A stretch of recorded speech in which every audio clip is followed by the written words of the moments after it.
ॐ अज्ञानतिमिरान्धस्य ज्ञानाञ्जनशलाकया चक्षुरुन्मिलितं येन तस्मै श्रीगुरुवे नमः।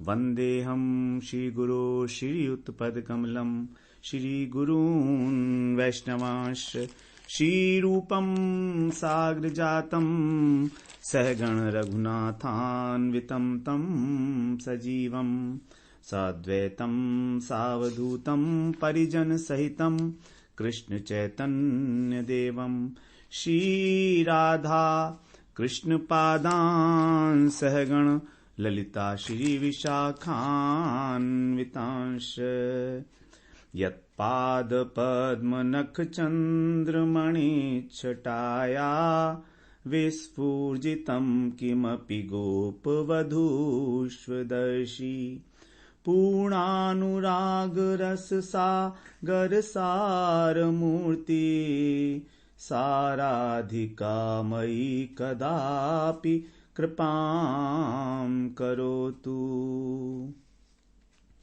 हरे कृष्णा।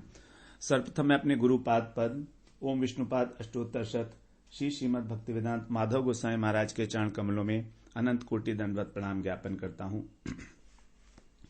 हम लोग इस ग्रुप में ब्रज भाव प्राप्ति कर्म ग्रुप में हम लोग श्री श्री प्रेम भक्ति चंद्रिका का पाठ कर रहे हैं, जो नरोत्तम दास ठाकुर के द्वारा लिखी गई है। नरोत्तम दास ठाकुर ने बहुत ही अच्छी प्रकार से अपने अनुभव को डालते हुए उन्होंने यहां पर कई विषयों के बारे में हमको बताया है कि किस प्रकार से हमारी जो भक्ति है वो एकांतिक भक्ति होनी चाहिए, अनन्य भक्ति। सबसे पहले उन्होंने गुरु की महिमा बताई, वैष्णवों की महिमा बताई, फिर शुद्ध भक्ति का स्वरूप बताया। क्योंकि भगवान ने गीता में भी कहा है कि जब तक अनन्यता नहीं है, जब तक हम एकांतिक आश्रय नहीं लेते कृष्ण का, तब तक हमको वो उपलब्धि नहीं हो सकती, उस भाव की उपलब्धि नहीं हो सकती। एकांतिक भक्ति अथवा अनन्य भक्ति अथवा हम उसको शुद्ध भक्ति कहें, उत्तमा भक्ति कहें, वही वास्तव में भक्ति है। और जगत में तो इस समय बहुत सारी मिश्रित भक्ति प्रचलित है। सभी लोग अपने को भक्त कहलाने में गौरवान्वित अनुभव करते हैं, ऐसा भी है। लेकिन हमें जानना चाहिए कि ये शुद्ध भक्ति है क्या वास्तव में। तो इसको यहां पर उन्होंने बहुत सुंदर प्रकार से बताया। और ये तभी होगा जब हम अपना सर्वस्व कृष्ण को समर्पण करते हैं। तो आत्मनिवेदन के विषय में यहां पर बताया है उन्होंने। फिर हमारे जो इष्ट हैं वो हैं युगल सरकार, राधा और कृष्ण दोनों। यहां पर केवल कृष्ण की भक्ति नहीं है, क्योंकि केवल कृष्ण अधूरे हैं। शक्ति के बिना शक्तिमान तो अधूरा ही है ना। यदि कोई व्यक्ति है मान लीजिए, और उसके अंदर किसी प्रकार की कोई शक्ति नहीं है, तो कोई काम भी नहीं कर सकता, कोई उसके द्वारा कुछ भी नहीं हो सकता, उसको आनंद भी नहीं मिलेगा, वो वैसे ही पड़ा रहेगा, निश्चेष्ट पड़ा रहेगा। तो शक्तिमान, यदि वो शक्तिमान है तो उसमें शक्ति तो होगी ही होगी। तो इसी प्रकार से जहां पर कृष्ण है वहां तो राधा जी हैं ही हैं। तभी तो कहा जाता है श्री कृष्ण। श्री कृष्ण में जो श्री है वो राधा जी हैं। श्री कृष्ण श्री राम, तो उसमें जो श्री है राम के साथ वो सीता जी हैं। तो शक्ति के बिना शक्तिमान अधूरा है। इसलिए हमारा जो उपास्य है वो युगल सरकार है। तो युगल सरकार की हमारे को किस प्रकार भजन करना चाहिए हमें, वो उसके विषय में बताया है। उसके बाद फिर बताया रागानुगा भक्ति क्या होती है। तो जो ब्रज के लोग हैं, ब्रज भाव, तो ब्रज में जो नंद यशोदा हैं, भगवान के सखा हैं, मधुमंगल इत्यादि, वो सभी, और गोपिकाएं, वो सभी भगवान से अत्यधिक स्नेह करती हैं। ये समझें कि भगवान उनके प्राण ही हैं, वो सब कृष्णगत प्राणा हैं। मतलब यदि वो एक पल भी कृष्ण को नहीं देखती हैं तो व्याकुल हो जाती हैं। इस प्रकार से तो ये जो रागात्मिक जन हैं, उनको रागात्मिक जन कहा जाता है। तो जब हम उनकी भक्ति देखते हैं तो हमारे मन में भी एक लोभ सा पैदा हो जाता है कि काश हमको भी इतना कृष्ण से प्रेम होता, काश हम भी इस प्रकार से भगवान की सेवा कर पाते। तो अब हमें कृष्ण की साक्षात सेवा नहीं करनी है, बल्कि हमें उनके अनुगत्य में जो ब्रजवासी जन हैं उनके अनुगत्य में उनकी सहायता करनी है कि कृष्ण की अच्छी प्रकार से सेवा हो सके। क्योंकि कृष्ण की सेवा करना वही लोग जानते हैं जिनकी आत्मा में कृष्ण ही बसे हैं, जिनका कृष्ण के साथ बिल्कुल एकत्व हो चुका है। वही लोग वास्तव में कृष्ण की सेवा करके उनको प्रसन्न कर सकते हैं। हम नहीं जानते हैं। तो जो रागात्मिक जन है उनके जब हम अनुगमन करते हैं, उनका अनुसरण करते हैं, अनुगमन नहीं अनुसरण, कॉपी नहीं करते हैं बल्कि उनको फॉलो करते हैं, तब हम उसको कहते हैं रागानुगा भक्ति। तो रागानुगा भक्ति की क्या रीति है, क्या पद्धति है, उसको यहां बताया है।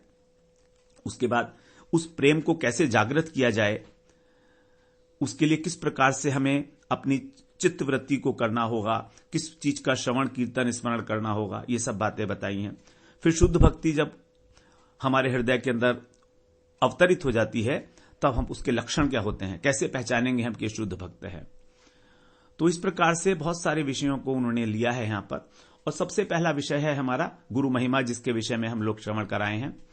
और इस प्रेम भक्ति चंद्रिका का जो मंगलाचरण है वो वहीं से आरंभ होता है जो हम लोग अपने मंगलाचरण में करते हैं। ओम अज्ञान तिमिरांधस्य ज्ञानांजन शलाकया चक्षुरुन्मिलितं येन तस्मै श्री गुरुवे नमः। जिन्होंने मेरी जो अज्ञान से बंद थे चक्षु, कुछ सूझ नहीं रहा था कि मैं क्या करूं, मेरा लक्ष्य क्या है, उनको ज्ञान रूपी अंजन से खोल दिया है।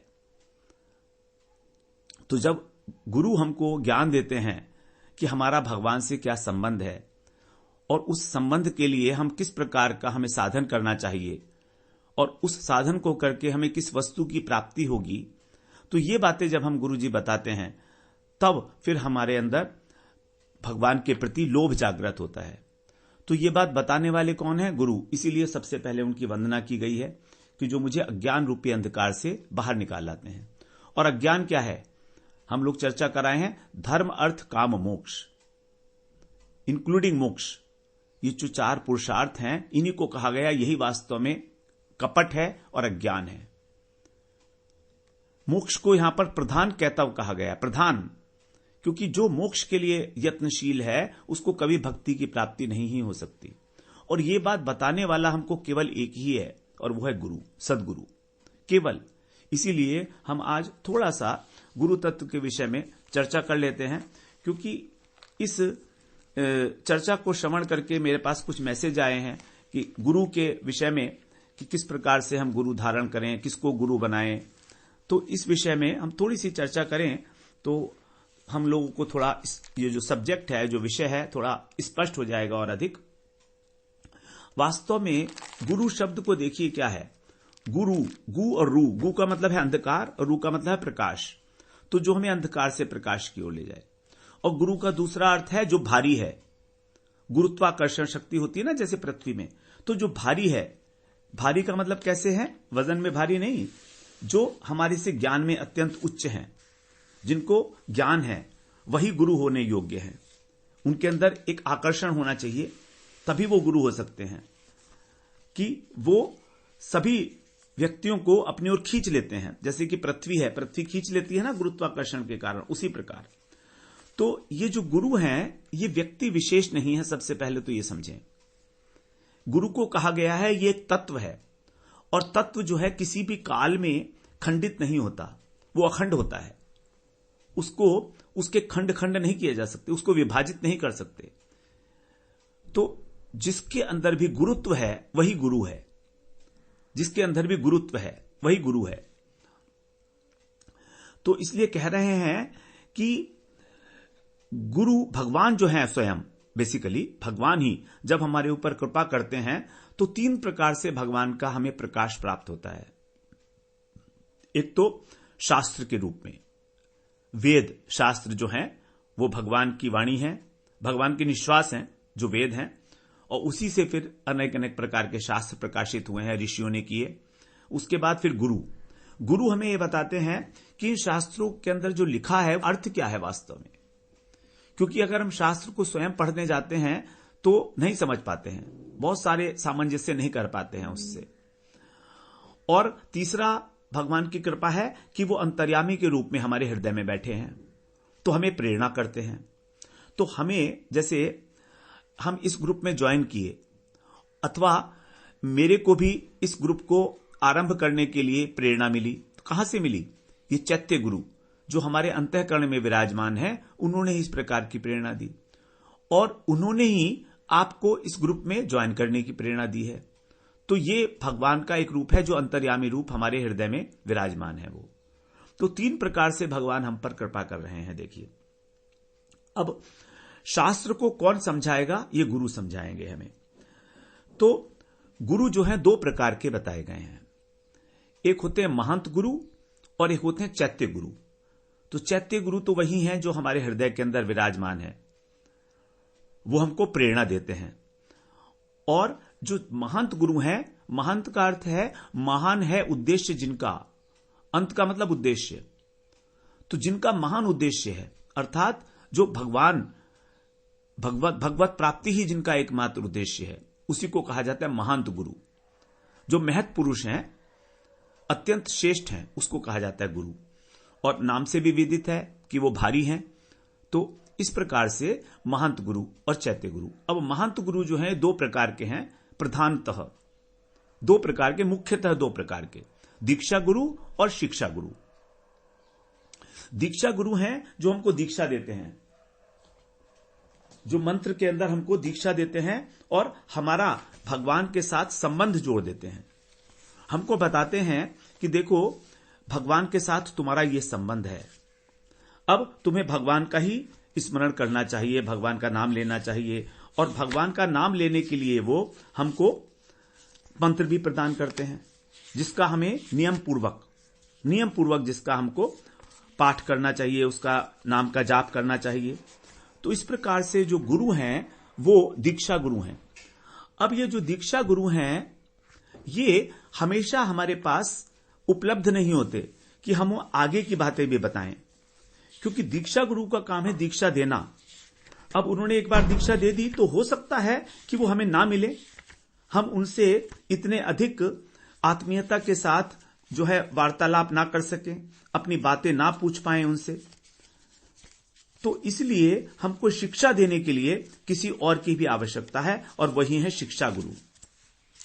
तो एक हो गए हमारे दीक्षा गुरु और एक हो गए हमारे शिक्षा गुरु। 2 गुरु हो गए, ये दोनों महंत गुरु हैं। तो दीक्षा गुरु हमारा भगवान से संबंध लगाया, भगवान से संबंध स्थापित कराया उन्होंने। और जो शिक्षा गुरु हैं वो हमको शिक्षा देते हैं, मतलब हमें भजन किस प्रकार करना है। तो दीक्षा गुरु भी शिक्षा गुरु होते हैं, ऐसा नहीं है वो नहीं होते हैं। यदि वो हैं हमारे पास तो वो भी शिक्षा गुरु हैं। और देखिए, दीक्षा गुरु एक होते हैं और शिक्षा गुरु कितने ही हो सकते हैं। दत्तात्रेय जी ने अपने जीवन में 24 शिक्षा गुरु बनाए हैं। तो शिक्षा गुरु में किसी प्रकार का यह नहीं है कि एक ही शिक्षा गुरु होंगे, लेकिन दीक्षा गुरु एक होने चाहिए। और दीक्षा गुरु वो हों जो वैष्णव हों, जो स्वयं विष्णु मंत्र के अंदर दीक्षित हैं और केवल विष्णु के ही परायण हैं, अनन्य है, उन्हीं को हम कहेंगे कि वो सदगुरु हैं। तो जो वैष्णव मंत्र के अंदर दीक्षित हैं और विष्णु के परायण हैं, विष्णु के परायण मतलब आश्रित होकर उनकी सेवा करते हैं, उसी को वैष्णव कहा जाता है। तो इस प्रकार से जो दीक्षा गुरु हैं वो हमारे हो गए जो हमें संबंध ज्ञान कराते हैं, भगवान के साथ हमारा संबंध। जैसे एक पंडित जी होते हैं, तो वो एक लड़के का लड़की के साथ संबंध करा देते हैं, पंडित जी उनका गठबंधन करा देते हैं। अब उस लड़की को यह ज्ञान हो गया कि मेरे पति हैं, और लड़के को ज्ञान हो गया कि मेरी पत्नी है, तो संबंध स्थापित करा दिया, गठबंधन करा दिया दीक्षा गुरु ने मंत्र देकर हमको। लेकिन यदि वो हमारे पास उपलब्ध नहीं है, अथवा हम उनके साथ निसंकोच होकर बात नहीं कर सकते, क्योंकि कई बार ऐसा होता है कि गौरव बुद्धि होती है उनके प्रति, तो हम लोग उनसे उतनी अच्छी प्रकार से खुलकर बात नहीं कर पाते हैं। तो इसके लिए आवश्यकता होती है शिक्षा गुरु की, जो हमारे साथ हम जिनका संग कर सकते हैं, अधिक से अधिक संग कर सकते हैं। तो ये जो दीक्षा गुरु हैं, शिक्षा गुरु हैं, ये फिर हमको सिखाते हैं कि भजन की पद्धति क्या है। शिक्षा गुरु तो हमारा जो संबंध ज्ञान है उसको समृद्ध करते हैं, और उन्होंने जिस प्रकार से भजन किया है, शिक्षा गुरु ने जिस प्रकार से उनको अनुभूतियां हुई हैं, उस अनुभूति का प्रकाश हमारे हृदय के अंदर संचरित करते हैं। स्वयं आचरण करके अपना भी आचरण करते हैं और आचरण के द्वारा हमारे हृदय के अंदर भी शुद्ध भक्ति का प्रकाशन करते हैं और हमारे सारे संशयों को जो है वो नाश करते हैं उसका। तो इस प्रकार से शिक्षा गुरु का बड़ा महत्व है। लेकिन हम शिक्षा गुरु के साथ हैं और वो हमें समझा भी रहे हैं भजन पद्धति, लेकिन फिर भी हम उनकी बात कब मानेंगे और कब नहीं मानेंगे। तो इसके लिए आवश्यक है चैत्य गुरु की, जो हमारे हृदय में भगवान विराजमान है। अर्थात भगवान जब शास्त्र, गुरु और भगवान इन तीनों में हमारी श्रद्धा होगी, तब वो भगवान जो है हमारे हृदय में प्रेरणा करते हैं कि तुम इस बात को, इस भजन पद्धति को सीखो अच्छी प्रकार से। क्योंकि प्रेरणा नहीं होगी तो हमने सुन के भी उसको कोई हमें फायदा नहीं होने वाला उसका। हमने श्रवण किया, कीर्तन किया, लेकिन अंदर से प्रेरणा नहीं हो रही है, अंदर से इच्छा नहीं हो रही है। तो ये प्रेरणा देने वाले जो हैं, ये है चैत्य गुरु, जो हमारे हृदय में ही विराजमान है। अब यदि मान लीजिए प्रेरणा हो रही है, तो भी हम देखते हैं कि हमने बात सुनी, समझी, ठीक है, लेकिन हम उसको आचरण में नहीं लाते। ऐसा भी देखा जाता है। हमने बात तो बहुत सुनी है अभी तक और हम मानते भी हैं और प्रेरणा भी हो रही है हमको कि हमें भजन करना चाहिए, लेकिन हम आचरण नहीं करते। ऐसा बहुत ज्यादा है। अब आप देखिए, बहुत सारे लोग हैं जिन्होंने माला को स्पर्श ही नहीं किया है। वो श्रवण करते हैं, सालों से श्रवण कर रहे हैं, लेकिन उन्हें कभी भगवान का नाम मुख से नहीं लिया है। आचरण नहीं कर रहे हैं। क्यों नहीं कर रहे हैं? क्योंकि उनके अंदर से उसके लिए प्रवृत्ति चाहिए, आचरण करने की रुचि होनी चाहिए उनके अंदर। तो रुचि हमारे अंदर तभी होगी जब हमारी कुछ सुकृतियां हैं, जब हमारे कुछ संस्कार हैं उस प्रकार के। यदि हमारे संस्कार ही नहीं है तो हम उसको आचरण में भी नहीं लाएंगे। हमने बात सुनी, प्रेरणा हुई, श्रवण किया, लेकिन हमने आचरण में नहीं ला रहे हैं।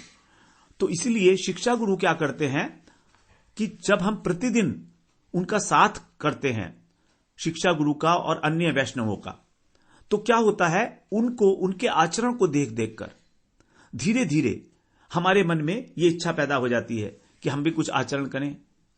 हम देखते हैं कि हमारे शिक्षा गुरु हैं और जो साधु हैं, उन लोगों के ऊपर बड़े बड़े कष्ट आते हैं, लेकिन वो जरा भी डगमगाते नहीं है। वो अपना भजन साधन नहीं छोड़ते, जरा भी नियम के बिल्कुल पक्के रहते हैं अपने। हमें बड़ा आश्चर्य होता है कि देखो ये तो इस प्रकार के हैं। तो मन करता है कभी कभी कि काश हम भी ऐसा करें। तो आचरण को देखकर ही हमारा उस प्रकार की भजन करने के लिए लोभ पैदा होगा, हृदय के अंदर एक प्रवृत्ति पैदा होगी।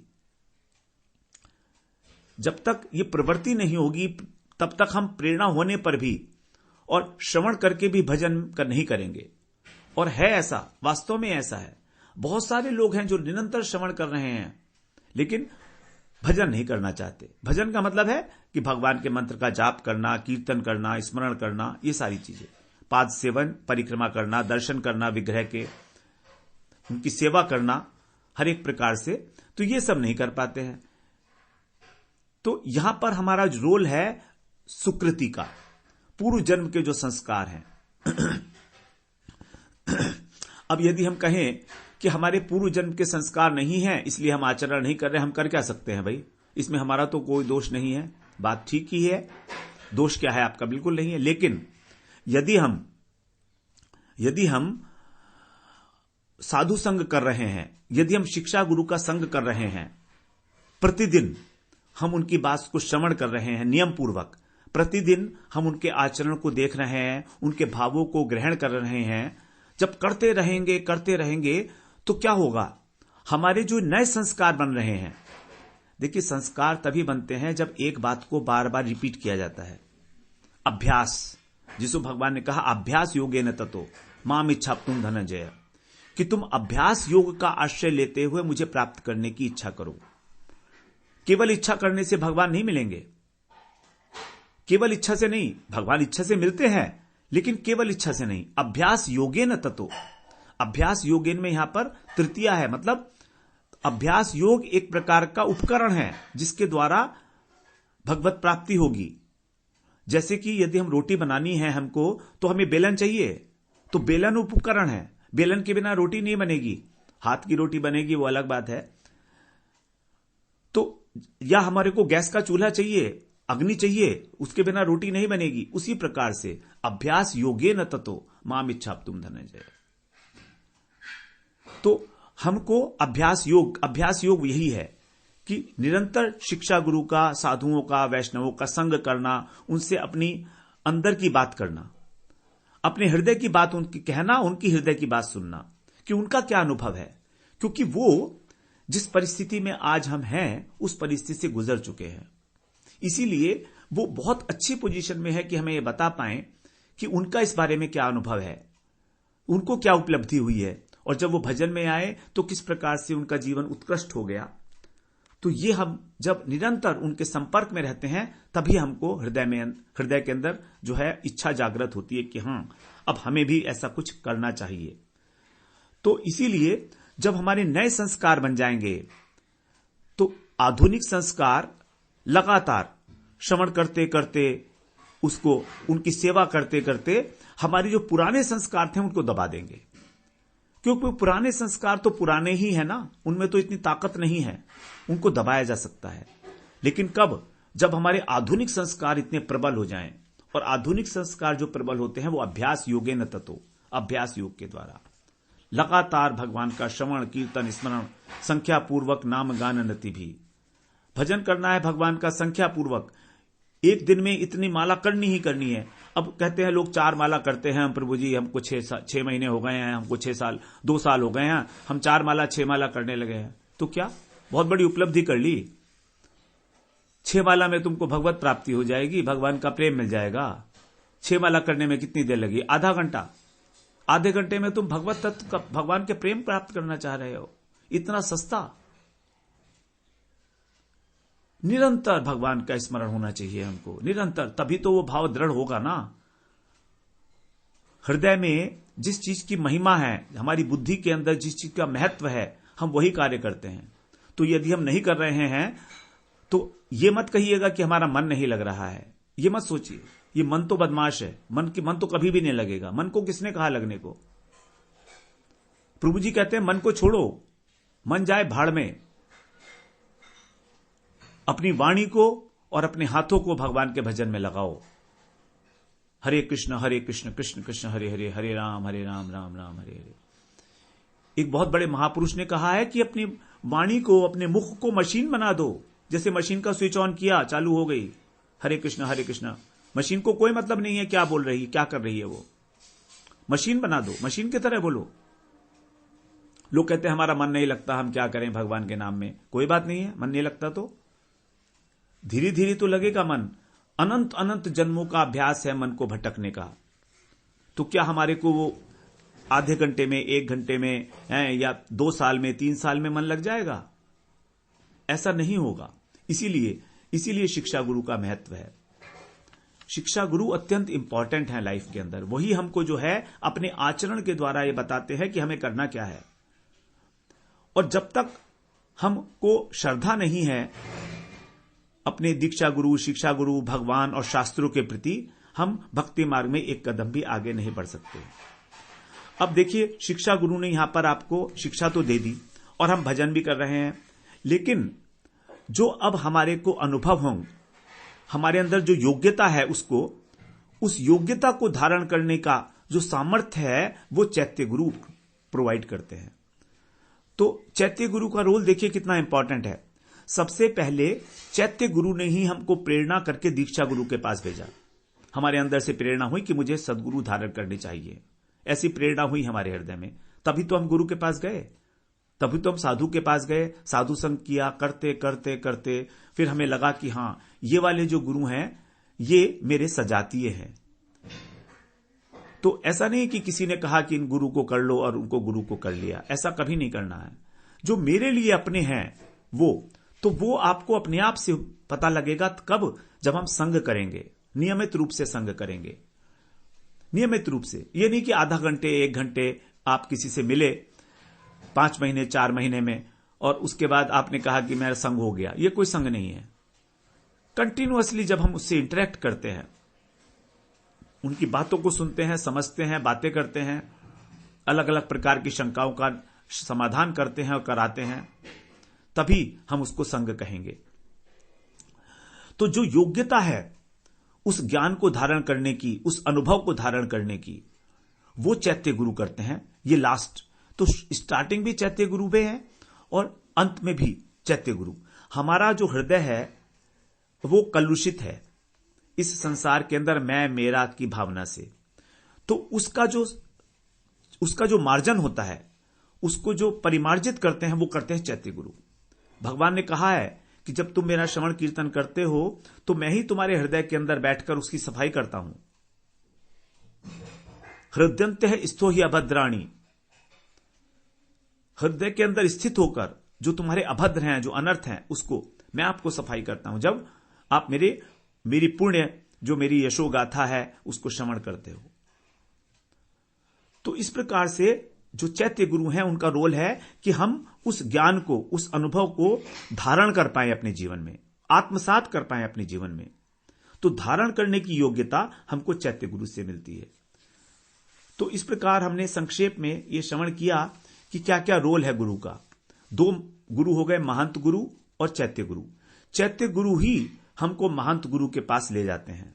चैत्य गुरु का मतलब भगवान अंतर्यामी के रूप में, और वो तभी ले जाएंगे जब हमारे कुछ इस प्रकार के संस्कार होंगे, जब हमको कुछ साधु संग मिल जाएगा, सौभाग्यवश किसी सौभाग्य के कारण कोई सौभाग्य हमारा उदय हुआ, हमको साधु संग मिल गया, तो अब साधु संग करते करते हमारे अंदर भी इच्छा पैदा हुई। तो जो इच्छा पैदा होनी है, ये इसकी प्रेरणा देते हैं चैत्य गुरु कि अब तुम्हें गुरु धारण करने चाहिए। तब हम दीक्षा गुरु के पास जाते हैं। दीक्षा गुरु भी हमको ऐसे तो नहीं मिलते हैं, वो भी जब हम वैष्णवों का संग करते हैं, जब वैष्णवों का संग करते रहते हैं, तब उन्हीं वैष्णवों से कोई एक जो श्रेष्ठ वैष्णव हैं, वही हमारे दीक्षा गुरु हो जाते हैं, और अन्य जो वैष्णव हैं वो हमारी शिक्षा गुरु। तो जिनकी बातें भी हमारे को हृदय में स्पर्श करने लगती हैं, हम उनसे शिक्षा ग्रहण कर सकते हैं। शिक्षा ग्रहण करने में किसी प्रकार का विरोध नहीं है, लेकिन दीक्षा एक ही है। मगर शिक्षा गुरु और दीक्षा गुरु को समकक्ष कहा गया है, समकक्ष कहा गया है। हमको शिक्षा गुरु का भी उतना ही आदर करना है जितना दीक्षा गुरु का, क्योंकि दीक्षा गुरु के प्रति तो बहुत गौरव बुद्धि होती है, लेकिन कई बार हम शिक्षा गुरु के प्रति जो है अवज्ञा कर बैठते हैं। तो ये भी बड़ा बाद में जाकर हमको नुकसानदायक हो जाता है, क्योंकि उन्हीं से तो हमने शिक्षा ली, उन्हीं से तो हमें आचरण सीखा, सब कुछ सीखा। इसके अतिरिक्त एक और गुरु भी बताए गए हैं, उनको हम बोल देते हैं पथ प्रदर्शक गुरु। तो इस पथ प्रदर्शक गुरु जो है वो सबसे पहले होते हैं, इन्होंने ही हमको जो है हमारा रास्ता प्रशस्त किया भक्ति में आने के लिए। तो इस प्रकार से गुरु तत्व है ये, और वास्तव में गुरु का रोल यही है कि जो कुछ भी हम अपने आप से करते हैं बिना गुरु को धारण किए, उससे हमारा अभिमान पुष्ट होता है। हम चाहे शास्त्रों का कितना ही अध्ययन कर लें, गीता भागवत कुछ भी पढ़ लें हम लोग, यदि हम उसको पढ़ेंगे तो हमारा अभिमान पुष्ट होगा, लेकिन जब हम गुरु के अनुगत्य में पढ़ेंगे तो हमें अभिमान नहीं आएगा। और भक्ति मार्ग के अंदर अभिमान जो है वो सबसे डेंजरस चीज है। जब तक अभिमान है तब तक तो भक्ति का प्रवेश ही नहीं हो सकता। तो जो चैत्य गुरु हैं वो जब हमारे को इस प्रकार का हमारे हृदय के अंदर ज्ञान उदय कराते हैं, हृदय के अंदर, और हृदय के अंदर कराते हैं जब, तो इसी को भगवान ने बोला ददामी बुद्धि योगम तम ये न मामु पयांति ते। चतुश्लोकी गीता के अंदर 10वें अध्याय में ददामी बुद्धि योगम, मैं उनको बुद्धि योग प्रदान करता हूं। 10वां श्लोक है 10वें अध्याय का। यही है ददामी बुद्धि योगम, कि उस ज्ञान को धारण करने की सामर्थ्य। तो शिक्षा गुरु ने हमको साध्य साधन बताया कि तुम्हारा साध्य क्या है और उसका साधन कैसे है। हमारे को ज्ञान में उन्होंने प्रतिष्ठित किया, समृद्ध किया, और इसके अतिरिक्त शिक्षा गुरु एक और काम भी करते हैं, वो हमें वास्तव में दीक्षा गुरु की सेवा करने की पद्धति भी बताते हैं कि दीक्षा गुरु की सेवा कैसे की जानी चाहिए, दीक्षा गुरु से कैसे हमारा प्रेम और अधिक बढ़े। ये बात भी हमको हमारी शिक्षा गुरु ही बताते हैं। हमारे हृदय के अंदर भगवान की सेवा करने का जो अनुभूति है, जो प्रकाश है, जो वासना है, सेवा की वासना, वो शिक्षा गुरु के माध्यम से ही प्रकाशित होती है। तो इस प्रकार से सारी बातें हमें वो समझाते हैं कि तुम्हारा प्रयोजन क्या है, तुम्हारे अंदर किस किस प्रकार के दोष हैं, तुम्हें किस प्रकार का सदाचार करना चाहिए, किस प्रकार से तुम्हारा भजन आगे बढ़ सकता है। ये सारी जो प्रोसेसिंग है भजन क्रिया की, ये सब हमें शिक्षा गुरु के सानिध्य में बहुत आसानी से समझ में आ जाती है जब हम नियमित रूप से उनका संग करते हैं। तो गुरु को कहा गया है कि वो हमारे हृदय के अंदर ज्ञान का दीपक जलाते हैं, ज्ञान दीपेन भास्वता। तभी तो कहा गया अज्ञान तिमिरांधस्य। तो ज्ञान क्या है? ज्ञान यह है कि हमें केवल भक्ति का आश्रय लेना है, और अज्ञान है कि हम धर्म अर्थ काम मोक्ष में पड़े हुए हैं। ये बात मैं अपने लिए बता देता हूं कि धर्म अर्थ काम मोक्ष में ही हम पड़े हुए थे। हम सोचते थे कि ठीक है, धर्म अर्थ काम तो ठीक है, लेकिन मोक्ष के लिए कुछ किया जाए, यही जीवन का उद्देश्य है। लेकिन जब यहां पर आए तब समझ में आया कि अरे, ये मोक्ष तो सबसे बड़ा व्यवधान है, मोक्ष की इच्छा करना। मोक्ष की इच्छा की तो भक्ति हृदय में आ ही नहीं सकती, कठोर हो जाता है हृदय, क्योंकि वहां पर तो ब्रह्मास्मि वाला बात हो गया। मैं स्वयं ही ब्रह्म हूं, मैं स्वयं ही मालिक हूं, मैं स्वयं ही भोक्ता हूं, तो फिर मेरे अन्य और मेरे सामने और कौन टिक सकता है। जबकि भगवान कैसे हैं? भगवान है दीन बंधु। तो दीन व्यक्ति के प्रति ही भगवान की जो करुणा है वो प्रवाहित होती है। तो इस प्रकार से जो वैष्णव गुरु हैं, जो परमार्थिक गुरु हैं, वही हमारा कल्याण करेंगे। और ये गुरु वास्तव में कहा गया है कि गुरु वास्तव में शास्त्रों में कहा गया है कि गुरु जो हैं वो हरि के समान है, साक्षात हरित्वेन। गुरु जो हैं हरि के समान है, लेकिन फिर भी वो हरि नहीं है। शास्त्रों में तो ऐसा कहा गया, साक्षात हरित्वेन। जो हमारे गुरु हैं वो साक्षात हरि के बराबर हैं, लेकिन फिर भी वो कभी हरि नहीं है। साक्षात हरित्वेन समस्त शास्त्रै रुक्तस्तथा भाव्यत एव सद्भी किंतु प्रभोर्य प्रिय एव तस्य वंदे गुरु श्री चरणारविंदम। तो जितने भी शास्त्र हैं उन सब ने ये कहा है कि गुरु साक्षात हरि हैं, अभिन्न है उनसे। लेकिन और साधुजन भी उसी प्रकार से उनकी चिंता करते हैं, उनके बारे में स्मरण करते हैं। लेकिन फिर भी क्या कह रहे हैं यहां पर कि जो मेरे गुरु हैं वो भगवान के अत्यंत प्रिय हैं, अत्यंत प्रिय हैं। अब क्योंकि प्रिय हैं इसलिए उनको अभिन्न कह दिया गया है, क्योंकि जो अपना प्रिय व्यक्ति होता है वो अपने से अभिन्न ही होता है ऑलमोस्ट। जैसे उदाहरण के लिए, यदि हमारे पास कोई व्यक्ति हमारा बहुत ही क्लोज है, आत्मीय है, और हम उसके साथ कुछ चर्चा कर रहे हैं, अपनेपन से कुछ बात कर रहे हैं, अपना ही घर का बहुत क्लोज मेंबर है, तभी कोई व्यक्ति हमारे पास आता है बाहर से और वो कहता है कि प्रभु जी, मुझे आपसे कुछ एकांत में बात करनी है। तो हम कहेंगे नहीं नहीं, कोई बात नहीं है, ये जो अपने ही है, तो ये जो बैठे हैं ना, ये तो अपने ही हैं, बोलो बोलो, जो आपको बोलना है बोलो।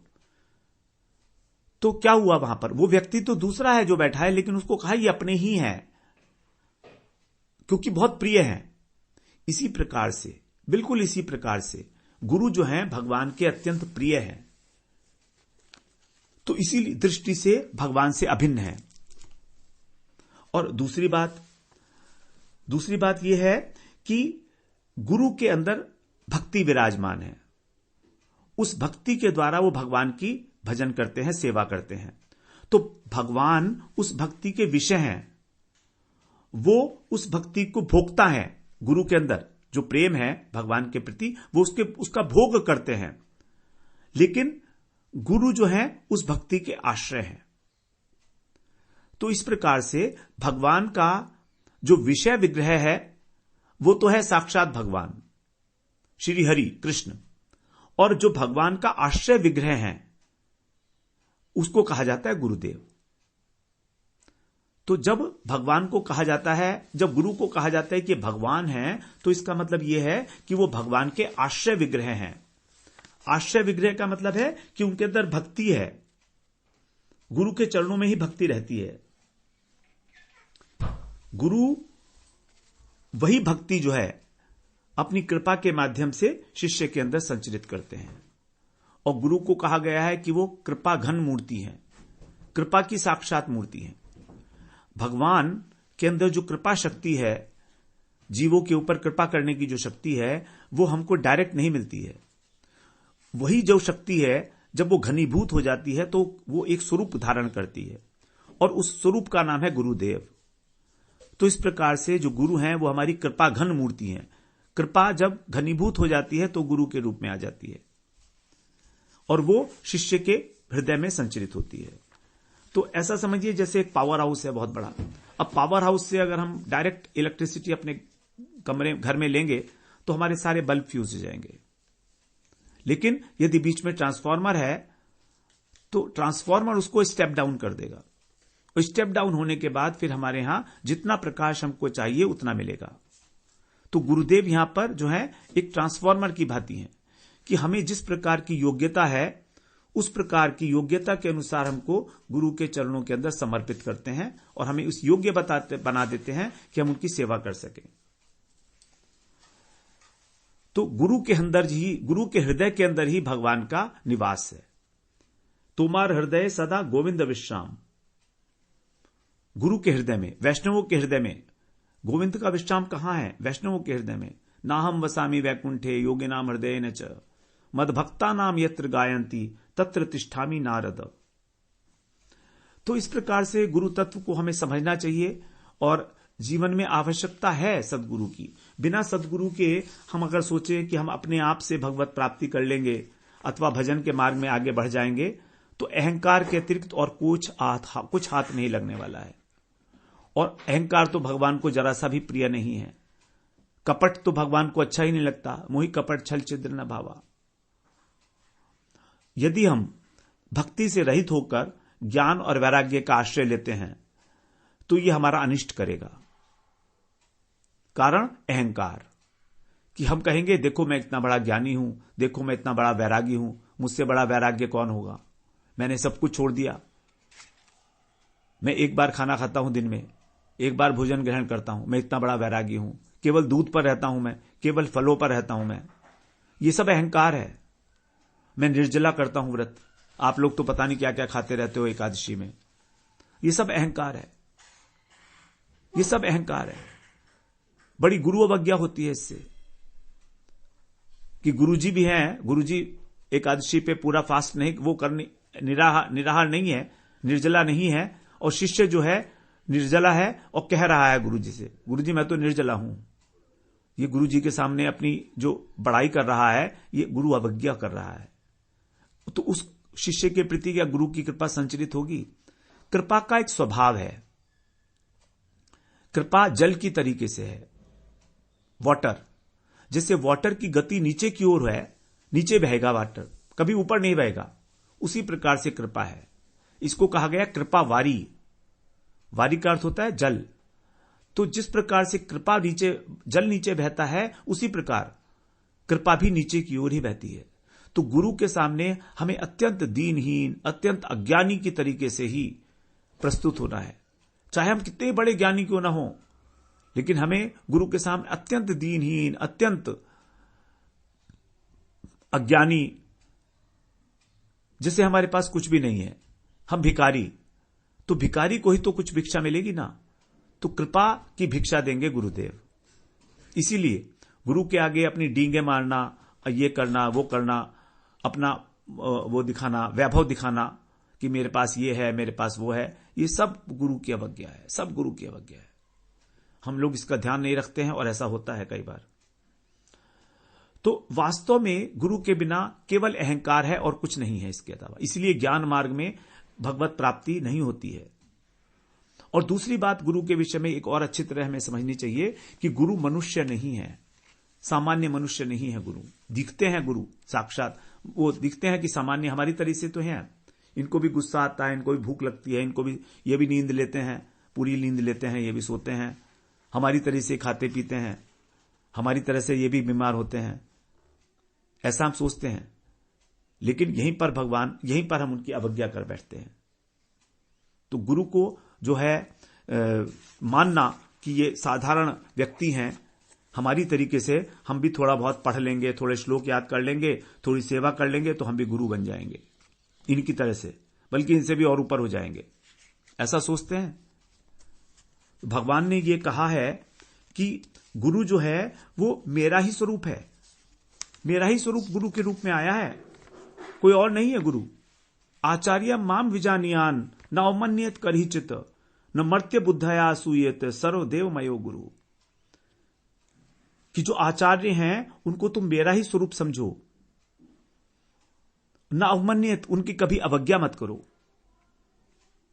न मर्त्य बुद्धया असूयेत है, उनमें कभी मर्त्य बुद्धि मत रखो। मर्त्य बुद्धि का मतलब कि ये भी मरण धर्म है, मेरी तरह से ये भी मरेंगे, इन्होंने भी जन्म लिया है, ये भी मर जाएंगे।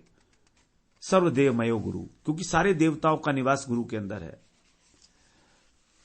तो इसीलिए गुरु को कहा गया कि ये भगवान है। ये कारण भी है एक, क्योंकि यदि भगवान है तो फिर हम उनकी अवज्ञा नहीं करेंगे। यदि हमारी गुरु के प्रति भगवत बुद्धि होगी तो हम उनकी अवज्ञा नहीं करेंगे, उनकी आज्ञा मानेंगे। इसीलिए कहा गया कि गुरु को जो है भगवान का स्वरूप मानना चाहिए। गुरु से कभी ईर्ष्या ना करो। ईर्ष्या कब होती है? जब हम किसी को अपने बराबर का समझते हैं। तो यदि हम गुरु को सामान्य पुरुष समझेंगे तो सोचेंगे कि देखो इनको कितना सम्मान मिल रहा है, सब लोग इनको कितना प्रणामी दे रहे हैं, इनको दंडवत करते हैं और मुझे तो कोई नहीं करता। ऐसा आ जाएगा ना मन में। कारण मैं सोच रहा हूं कि ये जैसे मैं हूं ऐसा ये है, कोई अंतर कहां है देखने में, बल्कि मैं ज्यादा सुंदर हूं, मैं ज्यादा पढ़ा लिखा हूं इनसे, मैं ज्यादा अच्छी तरह से फास्ट कर लेता हूं, परिक्रमा भी कर लेता हूं, सब चीजें कर लेता हूं, भजन भी बहुत अच्छा गा लेता हूं, मैं लेक्चर भी बहुत अच्छे दे देता हूं। तो ये भावना आनी, इसका मतलब है गुरु की अवज्ञा हो रही है। तो इसलिए हमें उनको अप्राकृत मानना होगा कि वो अप्राकृत तत्व हैं, वो भगवान के धाम से अवतरित हुए हैं हमारे लिए, हमारा कल्याण करने के लिए। इसीलिए कहा गया सर्वदेवमयो गुरु। जितने भी देवता हैं, जितने भी महाजन हैं, महाजन मतलब भीष्म, जनक, प्रहलाद इत्यादि, ये सब महाजन हैं। 12 महाजन बताए गए हैं जो परम वैष्णव हैं, परम भागवत हैं, नारद जी इत्यादि। तो यही है सर्वदेवमयो गुरु। यहां पर देवताओं में इंद्र की बात नहीं हो रही है। तो इस प्रकार से हमें गुरु के प्रति अवज्ञा भी नहीं करनी है, मर्त्य बुद्धि नहीं रखनी है बार बार। इसीलिए गौरव बुद्धि होनी आवश्यक है गुरु के प्रति। कुछ लोग ऐसा होते हैं कि जो गुरु के साथ बड़ा फ्रेंडली बिहेवियर कर लेते हैं, वो बात ठीक है, वो बहुत बाद की बात है। जब सेवा इतनी प्रगाढ़ हो जाए आपकी गुरु के प्रति, ममता इतनी प्रगाढ़ हो जाए कि आप उनको डांट भी सकें पुत्र की भांति। लेकिन ये आरंभ में नहीं है, ये बहुत अधिक सेवा करने के बाद उस प्रकार की स्थिति आ सकती है।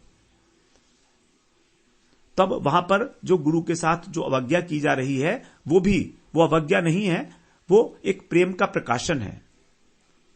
जैसे एक मां अपने बच्चे को भी डांट देती है, तो मां जो बच्चे को डांट रही है वो किसी क्रोध से नहीं डांट रही है, ईर्ष्या से नहीं डांट रही है, उसका बुरा हो इसलिए नहीं डांट रही है, वो उसका प्रेम अतिशय प्रेम है इसलिए डांट रही है। उसी प्रकार से शिष्य का जो विषम भाव है, निसंकोच भाव है गुरु के साथ, वो अच्छा माना जाता है, लेकिन एक बहुत स्थिति के बाद में, आरंभ में, शुरू में नहीं। तो वो गुरु की तरफ से इस प्रकार का इंडिकेशन अपने आप ही आना लगेगा जब वो उसके साथ सम व्यवहार करने लगेंगे, गुरु मित्रता का व्यवहार करने लगेंगे। लेकिन हमारे लिए अभी वो उचित नहीं है किसी भी प्रकार से। हमें प्रत्येक पल ये ध्यान रखना है कि हमारे लिए गुरु परम परम आदरणीय होकर विराजमान है। तो बहुत सारी बातें हैं गुरु तत्व के विषय में कि गुरु की अवज्ञा करने से किस प्रकार जो है नाश हो जाता है व्यक्ति का, किस प्रकार से नाश हो जाता है, पूरा जीवन ही खत्म हो जाता है, उसका कुछ रहता ही नहीं है। कहा गया है कि अगर हम गुरु की अवज्ञा करते हैं तो फिर हमारा सब कुछ जो ज्ञान है वो सारा का सारा धरा रह जाता है, हमको कुछ भी नहीं, शास्त्र जितने हमने पढ़े वो सारे के सारे ऐसे हो जाते हैं जैसे बिना पढ़े हों, इस प्रकार के। क्योंकि वो वास्तव में हमारे हृदय के अंदर ज्ञान दीप जला रहे हैं। ज्ञान दीप प्रदे गुरु मर्त्या सद्धि श्रुतम तस्य सर्वम कुंजर शौचवत। अगर हम उनके प्रति मरण धर्मा बुद्धि रखते हैं तो हमने जितने भी शास्त्र श्रवण किए हैं वो सभी कुंजर शौचवत। कुंजर शौचवत का मतलब है जैसे हाथी को जब उसका महावत है वो किसी सरोवर में ले जाकर और उसको नहला देता है, खूब देर तक 2 घंटे तक नहलाता है, लेकिन जैसे ही बाहर आते हैं फिर वो वैसा का वैसा ही हो जाता है। एक सूंड से अपने धूल उठाता है और सबका सब ऊपर डाल लेता है। उसी प्रकार से जितना भी श्रुतम का मतलब जितनी उसकी विद्वत्ता है वो सबके सब बेकार हो जाती है, फिर वो संसार के चक्र में फंसा रह जाता है। नारायणोपि विकृतिम याति गुरु प्रच्युतस्य दुर्बुद्धे कमलम जलाद पेतम शोषयति रविर्न पोषयति। यहां कह रहे हैं कि जब कोई गुरु की सेवा को त्याग देता है तब जो नारायण है वो भी उनका स्वभाव विकृत हो जाता है। नारायणोपि विकृतिम याति, नारायण विकृति को प्राप्त हो जाते हैं। विकृति का मतलब है कि नारायण परम दयालु हैं, भगवान परम कृपालु हैं, लेकिन वो भी कठोर बन जाते हैं हमारे प्रति। भगवान भी हमारे प्रति कठोर बन जाते हैं। कैसे? उदाहरण के दे रहे हैं, जिस प्रकार से कमलम जलाद पेतम, यदि कमल के पुष्प को और जल से बाहर निकाल लिया जाए तो कमल का जो पुष्प है उसका जो बंधु है वो है सूर्य, उसको कहा जाता है अरविंद बंधु। तो जो उसका बंधु है सूर्य, वही सूर्य जो उसका बंधु था वो अब उसको जला देता है। कमल को आप जल से बाहर निकाल लीजिए तो कमल मुरझा जाएगा। उसी सूर्य की प्रकाश में जो सूर्य उसे खिला रहा था वही। तो इस प्रकार से यहां पर जो जल है वो है गुरुदेव। जैसे ही सूर्य उगता है कमल का जो मुख है वो खिल जाता है, क्योंकि अगाध प्रेम है इन दोनों का, मित्रता है दोनों की, अरविंद बंधु है। लेकिन जैसे ही वो जल से बाहर आया वही सूर्य उसका शत्रु बन जाता है। तो उसी प्रकार जब कोई जल रूपी गुरु का त्याग कर देता है, उनके आश्रय का, तो फिर वो कमल के पुष्प की भांति जो है मुरझा जाता है, नष्ट हो जाता है। अनंत महिमा है गुरु की। हम लोग इसी के अंदर आगे अभी और श्रवण करेंगे। प्यारों में अनेक प्यार हैं यहां पर गुरु की महिमा गाते हुए, उन्हीं को वहां पर हम लोग उसको श्रवण करेंगे। फिर हम अंत में एक जो हमारा गुरु अष्टक है तो उसके अंदर से एक हम लोग पाठ करके और विश्राम करते हैं आज यहां पर। उसमें कह रहे हैं वो गुरु जी की जो कृपा के विषय में, यस्य प्रसादात भगवत प्रसादो यस्य प्रसादान गति कुतोपि ध्यायन् सुवंस्तस्य यशस्ति संध्यम् वन्दे गुरो श्रीचरणारविन्दम् वन्दे गुरो श्रीचरणारविन्दम् वन्दे गुरो श्रीचरणारविन्दम्। यस्य प्रसादात भगवत प्रसादो, जिनकी कृपा से, एकमात्र जिनकी कृपा से भगवान की कृपा प्राप्त होती है, भगवान का अनुग्रह लाभ होता है, और जिनके अप्रसन्न होने से जीव का कहीं भी निस्तार नहीं है, कोई गति नहीं है। यस्य अप्रसादान न गति कुतोपि, उसकी कोई गति नहीं है, उसकी कोई गति नहीं है मतलब उसको नरक में जाना पक्का हो गया। जब गति नहीं है तो कहां जाएगा? नरक में ही जाएगा। तो उसी प्रकार से मैं उन गुरु का त्रिसंध्या, 3 संध्याओं में मैं उनकी जो कीर्ति है उसका स्तव करता हूं और उसका ध्यान करता हूं, और करते करते ही मैं उनके पाद पद्मों की वंदना करता हूं। तो गुरु की महिमा अनंत है, हम सब जानते हैं। इस संसार के अंदर भी बिना गुरु के कुछ भी नहीं सीखते हम लोग। जिस समय बच्चा जन्म होता है तो मां उसकी सबसे पहली गुरु है, वही उसको सब कुछ सिखाती है। उसके बाद लगातार हम लोग अनेक प्रकार के गुरु धारण करके और इन लौकिक विद्याओं को अर्जित करते हैं, और जब भगवत तत्व को जानने की बात होती है तो संकोच करते हैं कि गुरु की क्या आवश्यकता है। कृष्णम वंदे जगत गुरु, ऐसा कह के और हम अपने को उससे मुक्त कर लेते हैं। हम सोचते हैं हम तो कृष्ण को ही गुरु माने हुए हैं।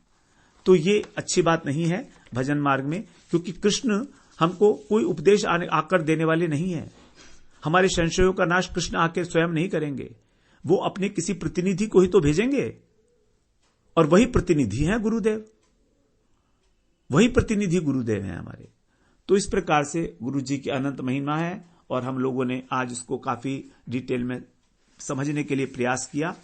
अब हम लोग इसका अगले सत्र में, अगले शनिवार को, इसी शनिवार को जो आएगा अभी, हम लोग जो इसका दूसरा प्यार है उसमें हम लोग प्रवेश करेंगे, श्री श्री प्रेम भक्ति चंद्रिका का। ये सारी बात इसलिए हो पाई कि क्योंकि गुरु के तत्व में, गुरु तत्व को जानना हमारे लिए बहुत इंपॉर्टेंट था। वांछा कल्पतरुभ्यश्च कृपा सिंधुभ्येव च पतितानां पावनेभ्यो वैष्णवेभ्यो नमो नमः।